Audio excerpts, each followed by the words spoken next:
كثيرا ونساء واتقوا الله الذي تساءلون به والأرحام إن الله كان عليكم رقيبا. وقال الله تعالى يا أيها الذين آمنوا اتقوا الله حق تقاته ولا تموتن إلا وأنتم مسلمون. وقال الله تعالى يا أيها الذين آمنوا اتقوا الله وقولوا قولا سديدا يصلح لكم أعمالكم ويغفر لكم ذنوبكم ومن يطع الله ورسوله فقد فاز فوزا عظيما. وقال النبي صلى الله عليه وآله وسلم النكاح من سنتي وقال فمن رغب عن سنتي فليس مني. وقال النبي صلى الله عليه وآله وسلم أعظم النكاح بركة أيسره مؤونة. حضرات، یہ نکاح کی مجلس ہے اور نکاح کی مجلس دراصل عبادت کی مجلس ہے. عبادت کہتے ہیں اس عمل کو جس کا اللہ تعالیٰ نے حکم دیا ہے اور رسول پاک صلی اللہ علیہ وسلم نے کیا ہے، تو اس کام کے کرنے سے اللہ تعالیٰ ثواب عطا فرماتے ہیں. نکاح دیکھنے میں تو دنیاوی عمل معلوم ہوتا ہے، لیکن ایسا عمل ہے کہ اس کے کرنے پر اللہ تعالیٰ دنیاوی فائدہ بھی دیتے ہیں اور ثواب بھی عطا فرماتے ہیں. اور یہ ایسی عبادت ہے جو ابھی شروع ہوگی تو زندگی کی آخری سانس تک قائم رہے گی. اس وجہ سے اتنی لمبی اور اتنی بڑی عبادت کو عبادت سمجھ کے کرنا چاہیے. دوسری بات اس سلسلے میں یاد رکھنے کی ہے کہ نکاح کیوں کیا جاتا ہے. اس سوال کا جواب اگر آپ کو معلوم کرنا ہے تو قرآن و حدیث کی طرف دیکھیے تو معلوم ہوگا کہ نکاح 3 بنیادوں پر کیا جاتا ہے. ایک بنیاد نکاح کی یہ ہے کہ انسانی آبادی میں اضافہ ہو. اللہ تعالیٰ چاہتے ہیں کہ یہ آبادی بڑھے اور قیامت تک اس کا سلسلہ رہے، تو اس لیے اللہ رب العزت نے نکاح کا یہ نظام قائم دائم فرمایا ہے. حدیث پاک میں آیا ہے تناکحوا تناسلوا، نکاح کرو اور نسل میں اضافہ کرو، نسل کو بڑھاؤ. اس تناظر میں نکاح کا پہلا مقصد یہ ہے کہ آبادی میں اضافہ. اللہ رب العزت کی منشا کے مطابق گویا کہ نکاح کو ہم انجام دے رہے ہیں. دوسرا مقصد یہ ہے نکاح کا کہ انسان کی نگاہ بھی محفوظ رہے اور اس کی شرمگاہ بھی محفوظ رہے. نکاح کے ذریعے سے یہ دونوں چیزیں حاصل ہوتی ہیں، اس کی نگاہ محفوظ اور شرمگاہ محفوظ. حدیث پاک میں آیا ہے اللہ کے رسول صلی اللہ علیہ وسلم نے فرمایا کہ اے نوجوانوں کی جماعت، تم میں سے جو شخص نکاح کی طاقت رکھتا ہے اسے نکاح کرنا چاہیے، کیونکہ یہ نگاہ کی حفاظت کا ذریعہ ہے اور شرمگاہوں کی بھی حفاظت کا ذریعہ ہے. اور تم میں سے جو شخص نکاح کی طاقت نہیں رکھتا ہے، یعنی اس کے پاس گھر نہیں ہے، اس کے پاس کھلانے کے لیے سامان نہیں ہے، یا جسمانی کوئی کمزوری ہے، تو اسے روزہ رکھنا چاہیے. روزے سے اللہ تعالیٰ اس شہوت کو یا اس قوت کو کم کر دیں گے جو نکاح کے تعلق سے پیدا ہوتی ہے. تو دوسرا مقصد ہوا شرمگاہ کی حفاظت اور نگاہ کی حفاظت. یہ نکاح کے ذریعے سے چیز حاصل ہوتی ہے. تیسرا مقصد ہے نکاح کا سکون، چین، آرام کی زندگی. آج کل بہت سے طریقے اختیار کیے جاتے ہیں سکون حاصل کرنے کے لیے، لیکن بنیادی جو شرعی طریقہ ہے وہ نکاح ہے. نکاح کے ذریعے سے جو سکون حاصل ہوتا ہے اس میں اطمینان قلب بھی ہوتا ہے اور دنیاوی لحاظ سے بھی آرام ہوتا ہے. اللہ تعالیٰ نے قرآن کریم میں خود فرمایا ہے کہ اللہ تعالیٰ کی نشانیوں میں سے یہ ہے کہ اس نے تمہاری ہی نسل سے تمہاری بیویاں بنائیں اور تمہارے درمیان محبت اور رحمت کو اور الفت کو رکھ دیا. تو یہ 3 بنیادی پوائنٹ ہیں، 3 بنیادی اصول ہیں جن کی بنیاد پر نکاح کیا جاتا ہے. میں نے اس موقع پر 3 قرآن کریم کی آیتیں اور 3 حدیثیں پڑھی. پورے قرآن کریم میں 6666 آیتیں ہیں، لیکن ان تمام آیتوں کے اندر 3 آیتوں کا جناب رسول پاک صلی اللہ علیہ وسلم نے انتخاب فرمایا ہے. تو کوئی خاص بات ہے کہ نکاح کے موقع پر انہی آیتوں کو پڑھنا ثابت ہے اور کوئی آیت نہیں پڑھی جا سکتی ہے. تو بنیادی بات یہ ہے کہ یہ 3 آیتیں ہیں، لیکن ان میں 4 مرتبہ ڈرنے کا حکم دیا گیا ہے.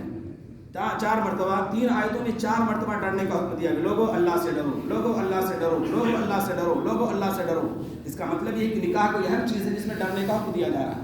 نکاح دراصل معاہدہ ہے 2 فریقوں کے درمیان، ایک فریق اور دوسرے فریق، لڑکے اور لڑکی میں ایک معاہدہ ہے، پیکٹ ہے. اگر کسی معاہدے میں ڈر نہ ہو تو وہ معاہدہ باقی نہیں رہتا ہے. اور خاص طور سے اللہ کا ڈر ہو تو معاہدہ اور اچھے انداز میں باقی رہے گا۔ اس وجہ سے اللہ تعالیٰ نے 3 آیتوں میں 4 مرتبہ ڈرنے کا حکم دیا ہے۔ دوسری بات ان آیتوں میں یہ کہی گئی ہے کہ یہ نیا رشتہ قائم ہو رہا ہے، تو اس کا مطلب بالکل یہ نہیں ہے کہ پرانے رشتے ختم ہو گئے۔ ماں باپ کے جو حقوق ہیں چونکہ تو باقی ہوں گی، بھائی بہنوں کے جو حقوق ہیں وہ بھی ویسے ہی باقی رہیں گے، تمام اعزاء و اقارب ہیں وہ ویسے ہی باقی رہیں گے، اور ایک نیا رشتہ ہے اس کا اضافہ ہو رہا ہے۔ تو پرانے رشتہ داروں کا بھی لحاظ رکھنا ہے اور نئے رشتے کے حقوق کو بھی ادا کرنا ہے۔ اس کا فائدہ کیا ہوگا؟ حدیث پاک میں آیا ہے کہ جو رشتوں کے حقوق ادا کرتا ہے، جو رشتوں کو جوڑتا ہے، اللہ تعالیٰ دنیا میں 2 برکتیں اسے عطا فرماتے ہیں۔ ایک برکت تو یہ ہے کہ اس کے رزق میں اضافہ ہوتا ہے، اسے غربت کا شکوہ نہیں ہوگا، اسے فقر کا شکوہ نہیں ہوگا، افلاس کا شکوہ نہیں ہوگا، اور دوسری بات یہ کہ اللہ رب العزت اس کی عمر میں بھی اضافہ فرمائیں گے، اس کی عمر میں بھی اضافہ، عمر میں برکت ہوگی۔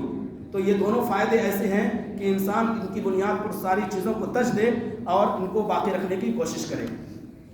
ان آیتوں میں ایک بات اور کہی گئی کہ نکاح ہو رہا ہے، اللہ کے نام سے نکاح ہو رہا ہے، اور ایک حرام چیز حلال ہو رہی ہے اللہ کے نام کے ذریعے سے۔ تو جب اللہ کے نام کی وجہ سے، اللہ کے نام کی وجہ سے ایک حرام چیز حلال ہو رہی ہے تو مرتے دم تک اس اللہ کا لحاظ کرنا ہے، مرتے دم تک اس کی شریعت کو اپنے سینوں میں رکھنا ہے، آنکھوں میں سجانا ہے، اور اس کو ہر وقت پیش نظر رکھنا ہے۔ یہ نہیں کہ جب ضرورت پڑی تو ہم نے شریعت کو سامنے رکھا اور جب ضرورت ختم ہو گئی تو ہم نے شریعت کو پیچھے کر دیا، بالکل غلط۔ یہ تو خود غرضی ہو جائے گی کہ انسان اپنی ضرورت کے لیے شریعت کو استعمال کرے اور جب ضرورت پوری ہو جائے انسان اس کو بھول جائے۔ اسی وجہ سے کہا گیا ہے کہ مرتے دم تک اسلام پر قائم رہنا۔ مسجد میں نکاح کر رہے ہیں، بہت مبارک عمل ہے، جمعے کا دن ہے، عصر کی بعد کا وقت ہے، بہت مبارک وقت ہے، لیکن اسی کے ساتھ ساتھ یاد رہے کہ ہم شادی حالوں میں اور اپنے گھروں میں بھی اسی شریعت کو زندہ رکھیں، اسی شریعت کو اوپر رکھیں، تو اس کی برکتیں بھی حاصل ہوں گی اور اللہ رب العزت کی طرف سے رحمتیں نازل ہوں گی۔ ایک اور بات ان آیتوں میں کہی گئی ہے، وہ یہ کہ لوگوں سچی اور پکی بات کہو، اللہ تعالیٰ تمہارے کاموں کو بنا دے گا اور تمہارے گناہ کو معاف کر دے گا، اور جو بھی اللہ اور اس کے رسول کی بات مانے گا وہی کامیاب ہوگا۔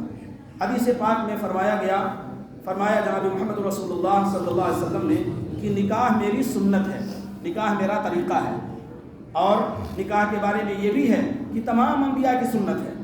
کہا جاتا ہے 4 چیزیں تمام انبیاء کرام کی سنت ہے، انہی میں خوشبو لگانا تمام انبیاء کی سنت ہے، حیا کرنا تمام انبیاء کی سنت ہے، مسواک کرنا تمام انبیاء کی سنت ہے، اور نکاح تمام انبیاء کی سنت ہے۔ تو اس وجہ سے سنت اور عبادت کے عمل میں ہم مشغول ہو رہے ہیں، تو اس پر اللہ تعالیٰ حاضر ہونے والوں کو بھی ثواب عطا فرمائیں گے۔ اور وہ جو باتیں میں نے کہا کہ رشتے اور ناطے کی بنیاد پہ آپ حضرات تشریف لائے ہیں، تو اللہ تعالیٰ رزق میں بھی برکت عطا فرمائیں گے اور اسی کے ساتھ عمر بھی برکت عطا فرمائیں گے۔ دوسری بات حدیث میں فرمائی گئی کہ جو میری سنت سے منہ موڑے گا، جو میری سنت سے اعراض کرے گا، اس سے میرا کوئی تعلق نہیں، اس سے میرا کوئی تعلق نہیں۔ سنتوں کو ہمیشہ پیش نظر رکھنا چاہیے۔ مسجد میں آپ داخل ہوئے اس کی سنت، ابھی آپ مسجد میں تھوڑی دیر میں نکلیں گے اس کی سنت، اسی طرح سے گھر کی سنت، باہر کی سنت، اور بیت الخلاء کی سنت، بیت الخلاء سے نکلنے کی سنت، ان تمام سنتوں کو پیش نظر رکھیں تو اللہ تعالیٰ کی برکتیں حاصل ہوں گی۔ ایک آخری بات حدیث میں کہی گئی، برکت والا نکاح وہ ہے جس میں خرچ کم ہو، برکت والا نکاح وہ ہے جس میں خرچ کم ہو۔ عام طور پر نکاح میں انسان خرچ کرتا ہی ہے، خرچ کرنا بھی چاہیے، خوشی کا موقع ہے تو خوشی کا اظہار ہونا چاہیے، منع نہیں ہے، لیکن جائز جگہوں میں ضرورت سے زیادہ خرچ کرنا اسی کا نام اسراف ہے، اسی کا نام فضول خرچی ہے۔ یہ بات یاد رکھیں، جائز جگہوں میں ضرورت سے زیادہ خرچ کرنا اسی کا نام فضول خرچی ہے، اور ناجائز جگہوں میں زیادہ خرچ کرنا وہ تو اور حرام ہے، وہ تو اور حرام ہے۔ تو اللہ تعالیٰ نے جائز جگہوں میں ضرورت سے زیادہ خرچ کرنے کو فضول خرچی اور اسراف قرار دیا ہے، اور ان کو شیطان کے بھائی کہا ہے جو لوگ اس طرح کے کام کرتے ہیں۔ اللہ تعالیٰ جو باتیں کہی گئی ہیں ان تمام پر عمل کرنے کی توفیق عطا فرمائے۔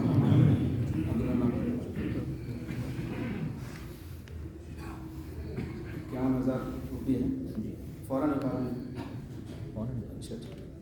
محمد شاہد مرحوم کی صاحبزادی فرح خان کو میں نے آپ کے نکاح میں 51,000 روپئے معجل کے عوض میں دیا، جس میں وکیل ہیں شاداب خان اور دوسرے پہلے گواہ ہیں محمد سلیم اور دوسرے گواہ ہیں عبد المنان۔ کیا آپ نے قبول کیا؟